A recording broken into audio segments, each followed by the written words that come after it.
Hello friends, मैं हूं Avinash Kumar. I hope आप सब लोग ठीक होंगे। इस वीडियो में हम बात करेंगे पेपर लीक को लेकर। कोई भी आयोग, जिस भी आयोग के एग्जाम होते हैं वहां पर आयोग पेपर को रद्द क्यों नहीं करते, इसके ऊपर बात करेंगे। बीपीएससी टीचर 3 के एग्जाम जो हुए हैं, इसके पेपर रद्द होंगे या नहीं होंगे, और पेपर रद्द नहीं होंगे क्यों नहीं होने जा रहे हैं, इसके ऊपर बात करेंगे।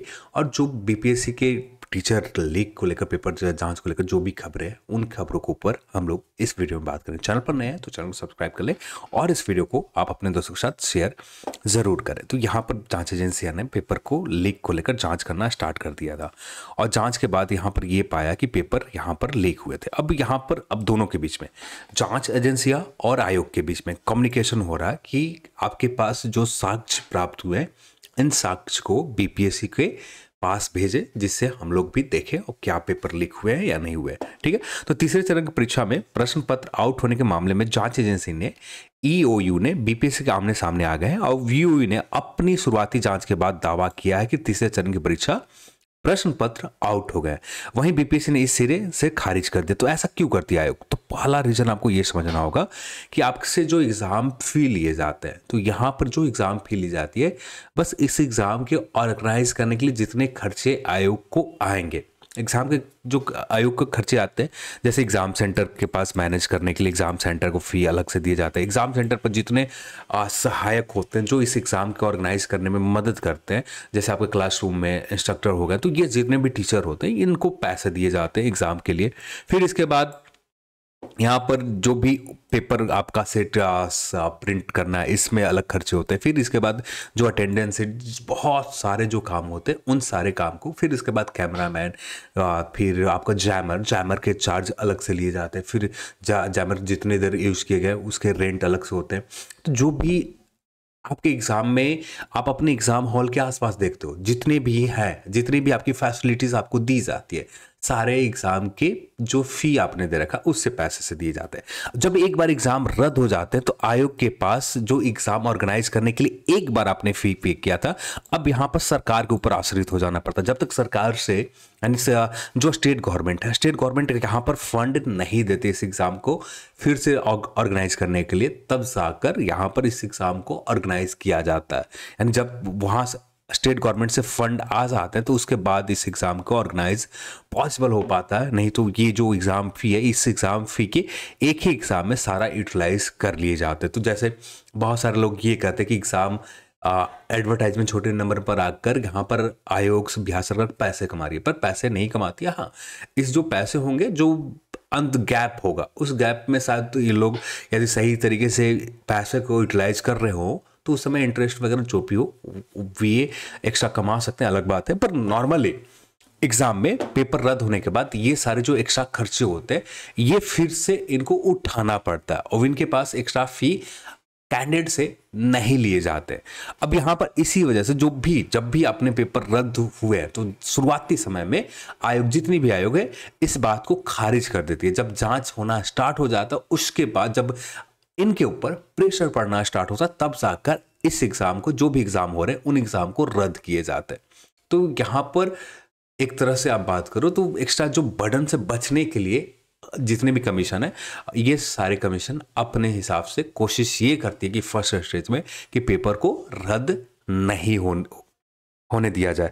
अब यहाँ पर बात करें, ये जो पेपर के एग्जाम हुए थे, यहाँ पर जांच एजेंसिया ने परीक्षा के शुरू होने से पूर्व ही प्रश्न पत्र और उत्तर सीट और ठोस साक्ष्य देने के कहा है। आयोग के रविवार को कहा कि ठोस साक्ष्य के वाच्य सूचनाएं प्राप्त होने की समीक्षा के बाद परीक्षा का निर्णय लिया जाएगा। तो अभी भी एक है, तो एक उम्मीद है कि आपका एग्जाम रद्द किए जा सकते हैं, पर अब भी हमें इसके कंफर्मेशन को लेकर इंतजार करने होंगे। हाँ, यही जांच एजेंसियां ने पेपर को लीक को लेकर जो दो बड़ी बात बताई थी, ईयू ने परीक्षा समाप्त होने के बाद पेपर लीक की सूचना दी, और दूसरी, परीक्षा पहले क्वेश्चन आउट हो पाए आरोपी को पकड़ लिया था, जिसके वजह से आयोग यहां पर परीक्षा रद्द करने से काफी हद तक इग्नोर करते रही। जो भी उनके ऊपर प्रेशर आया, उन चीजों को इग्नोर किया कि जो भी एग्जाम हो चुके हैं उसी तरह से एग्जाम आगे, इसके रिजल्ट वगैरह जो प्रिपरेशन करने को लेकर है, यहाँ पर लग जाएंगे आयोग लोग।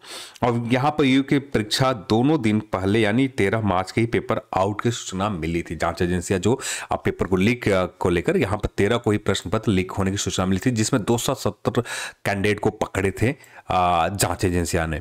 जब परीक्षा के पहले करवाई पेपर लीक कैसे, तो जब परीक्षा से पहले करवाई हो गए तो पेपर लीक कैसे माना जाए। तो यहाँ पर जो 270 कैंडिडेट पकड़े गए जो पेपर लीक में इन्वॉल्व थे, इनको पकड़ लिए गए, तो जिसकी वजह से यहाँ पर आयोग को मानना है कि पेपर लीक कैसे हुए, यहाँ पर लोगों को तो पकड़ लिए गए।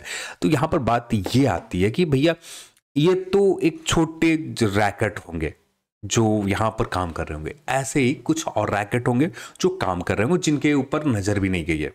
तो यहाँ पर पेपर लीक तो एक बार जैसे टीचर में या जितने भी एग्जाम में बिहार में होते हैं, सारे एग्जाम में पेपर लीक होते हैं।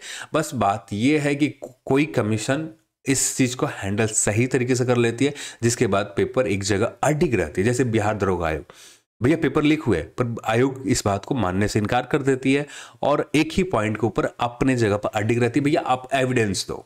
जो काम जांच एजेंसिया का है, जो काम आयोग का है कि आपके पास ये जो आप अपने क्वेश्चन पेपर में वो जो क्यूआर कोड दे रहे हो उस जांच करके आप पता लगाओ कि कहां से वायरल हुए, पर ये काम कैंडिडेट को दे दिए जाते हैं और दरोगा आयोग इस चीज से बच जाती है। यानी जो रिसोर्सेज खर्च हुए उस रिसोर्सेज को एक ही बार जो एग्जाम ऑर्गेनाइज करने के लिए खर्च होते हैं उन खर्चे एक्स्ट्रा खर्चे से बच जाती है। तो इस वजह से यहाँ पर कुछ कमीशन तो इस चीज से बच जाती है। जैसे CSBC इसके ऊपर इतना प्रेशर आया कि बिहार पुलिस के एग्जाम रद्द करने पड़े। हाँ, यहाँ पर भी गंदे तरीके से पेपर लीक हुए थे। बहुत सारे ऐसे कैंडिडेट थे जिनके पास 1 घंटे 2 घंटे पहले आंसर की पहुंच गए थे और ये एग्जाम देने के बाद ये बात कर रहे थे भैया मेरे तो 80-90 प्लस हो गए। अब यहाँ पर पेपर रद्द होने से उनके बीच में बहुत ज्यादा निराशा थी। तो यहाँ पर रद्द होने के बाद एक फेवर में काम आता है, पर सेकंड चैलेंज आता है कि आप सेकंड टाइम में कैसे एग्जाम को ऑर्गेनाइज करोगे। सेकंड टाइम में एग्जाम ऑर्गेनाइज आप कैसे करोगे कि पेपर लीक से आप बच सको। लोग तो हैं, लोगों को जॉब चाहिए, बिहार में तो स्पेशली लोगों को जॉब चाहिए। जैसे बिहार का एक ड्रॉबैक ये है कि बिहार के लोगों को ये बात पता है कि यहाँ पर स्टेट गवर्नमेंट के जो चीजें हैं, स्टेट गवर्नमेंट के गवर्नमेंट जॉब में यदि नहीं अपने आप को स्टेबल कर पाते तो यहाँ से बाहर जाकर इनको काम करना पड़ेगा। ये जो डर है जिसकी वजह से पेपर लीक आम बात हो गई। लोग कैसे भी करके पैसे को अरेंज करके यहाँ पर अपने लिए एक सीट कंफर्म करना चाहते हैं। तो ये चीजें आगे चलकर और बढ़ेंगे। अभी तो ये एक छोटा सा नमूना है जहाँ पर सरकार चाहे तो कंट्रोल करना कर सकती है। SSC के एग्जामों में हम लोगों ने पेपर लीक देखा है, वहाँ पर कंट्रोल हो गए। बहुत सारे आयोगों ने, कमीशन ने इस चीज़ को बहुत बेहतर, और यहाँ पर UPSC एग्जाम ऑफलाइन होते हैं फिर भी यहाँ पर किसी भी तरह के पेपर लीक जैसे मामले नहीं निकल कर आते। बहुत सारे कमीशन है जो इस तरह से, हाँ, एग्जाम फी भी इन कमीशन से, जैसे SSC की आप फी देखें तो वहां पर 200 फी है, 200 फी है। आप UPSC की फी देखें तो 200 फी है, ठीक है। यहां पर फी भी कम है, फिर भी प्रॉपर वे में किसी भी तरह के पेपर लीक नहीं होते।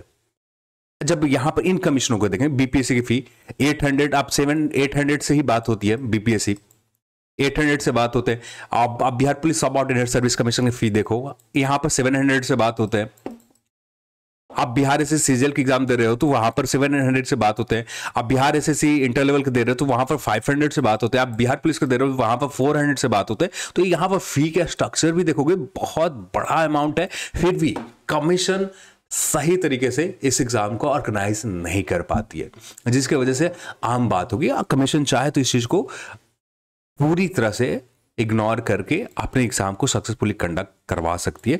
बस यहाँ पर मामला आता है एग्जाम सेंटर कैसे सेलेक्ट करते हो। यहाँ पर एक एग्जाम जितने भी कमीशन है, चाहे BPSC हो गए या CSBC हो गए या कोई भी कमीशन हो गए, उनके पास एक रश ये है कि भैया किसी भी तरीके से कम शिफ्ट में एग्जाम को ऑर्गेनाइज कर दिया जाए। अब ये कम से कम मिनिमम शिफ्ट के चक्कर में होता ऐसा है कि ऐसे ऐसे एग्जाम सेंटर को पकड़ लिए जाते हैं जहां पर लोग पैसे से आसानी से बिक जाते हैं और एग्जाम सेंटर लेवल पर ही आपका पेपर वायरल हो जाते हैं। तो यहां पे एग्जाम सेंटर जब तक प्रॉपर वे में नहीं होंगे, एग्जाम सेंटर ही पेपर लीक करवाते हैं, ना कि यहां पर टॉप हायरार्की में वहां से कमीशन लेवल पर पेपर लीक ना के बराबर होते हैं। जो भी पहले होते होंगे अलग बात है, पर अभी के प्रेजेंट टाइम में हम लोग देखें कमीशन लेवल पर नहीं होते। जो भी होते हैं यहाँ पर एग्जाम सेंटर लेवल पर होते हैं। अब एग्जाम सेंटर कमीशन भी ऐसा कुछ होता होगा तो एग्जाम सेंटर लेवल पर ही, जिससे उनके बीच में ये पेपर लीक जैसे आंच ना पहुंच पाए। कमीशन पर लोग ट्रस्ट करते हैं, लोगों को भरोसा है, जिसकी वजह से यहाँ पर कमीशन भी एक सेफ गेम खेलना चाहती है भैया कि जितने छोटे छोटे सेंटर है उनको भी दे दो कि एक कम से कम शिफ्ट में एग्जाम ऑर्गेनाइज हो जाए। जिस एग्जाम को कैंडिडेट के नंबर है, जहां पर 7 से 8 शिफ्ट में होना चाहिए एग्जाम, कि मिनिमम नंबर में एग्जाम को कैंडिडेट यानी अच्छे एग्जाम सेंटर को शॉर्ट लिस्टेड करके वहां पर एग्जाम लिया जाए, और उन 7 से 8 से शिफ्ट के पूरे करने की जगह 3 शिफ्ट में पूरे किए जाते।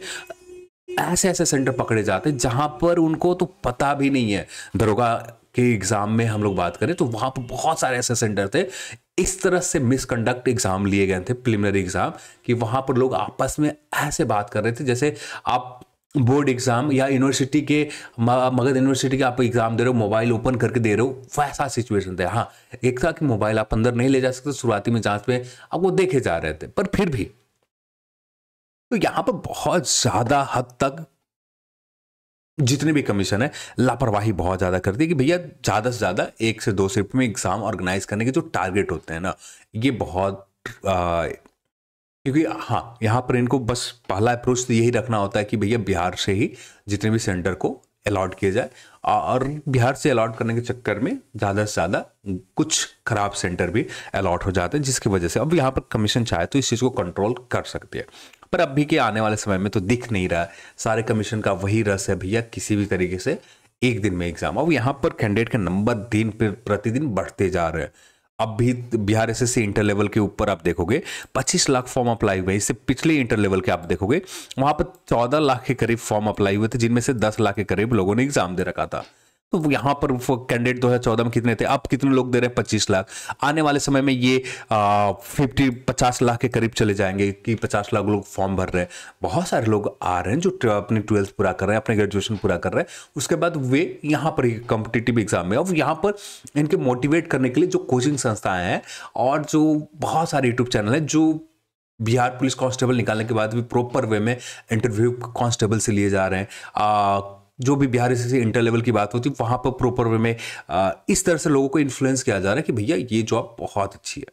लोग बाहर किसी और जॉब के ऊपर सोच भी रहे होते, वहां पर सोचने की जगह इनके ऊपर आश्रित हो जाते हैं। आश्रित होने की वजह से अपनी लाइफ के 7 से 8 साल बर्बाद कर देते हैं सिर्फ गवर्नमेंट जॉब के प्रिपरेशन में। अब यही 7 से 8 साल नहीं बर्बाद करें तो कुछ ही भी कमाएंगे, तो इतना 7 से 8 साल में कमा लेंगे कि इतनी सेविंग अपने रख लेंगे कि अपने आगे आने वाली लाइफ में कुछ कर भी सकते हैं। पर यहाँ पर ये कॉम्पिटिटिव एग्जाम के चक्कर ऐसा है ना, अब यहाँ पर टीचर, यूट्यूब चैनल, सारे लोग इस तरह से लोगों को मोटिवेट कर रहे हैं कि भैया जो भी है यही है, और स्टेट में चले जाओ, तमिलनाडु चले जाओ, गुजरात चले जाओ, हाँ वहाँ पर उनके पास ऑप्शन है कि उनके स्टेट में, उनके बगल में ही, उनके जहाँ पर घर है उनके आसपास ही 2 किलोमीटर, 5 किलोमीटर, 10 किलोमीटर के अंदर जॉब मिल जा रही है। बिहार का इशू ये है कि भैया इनको निकल कर दिल्ली जाना पड़ेगा, बेंगलुरु जाना पड़ेगा, तमिलनाडु जाना पड़ेगा, तब जाकर इनको जॉब मिलता है। तो ये बिहार के इशू बहुत गंदा है, और बिहार गवर्नमेंट इसके ऊपर अब भी के समय में कोई काम होता हुआ नहीं दिख रहा है। अब भी के प्रेजेंट सिनेरियो में कोई काम होता हुआ नहीं दिख रहा कि जिससे लोगों को बिहार में ही जॉब मिलने लगे। जो एलिजिबल है, जो जिन्होंने उस पोस्ट के लिए पात्रता रखते हैं, या आप किसी भी तरह से स्किल देकर उनको उस जॉब के लिए तैयार करो, जिससे ये जो रस है गवर्नमेंट जॉब को लेकर यहाँ पर कम हो। फिर भी यहाँ पर जो भी है आपके सामने है, पेपर रद्द होंगे या नहीं होंगे आगे चलकर ही देखा जाएगा, पर अभी के लिए पेपर तो रद्द नहीं हुए, आगे चलकर क्या होते हैं उसके ऊपर आगे चलकर बात की जाएगी। चलिए आज के इस वीडियो में इतना ही, और इस वीडियो को देखने के लिए आप सभी को बहुत बहुत धन्यवाद।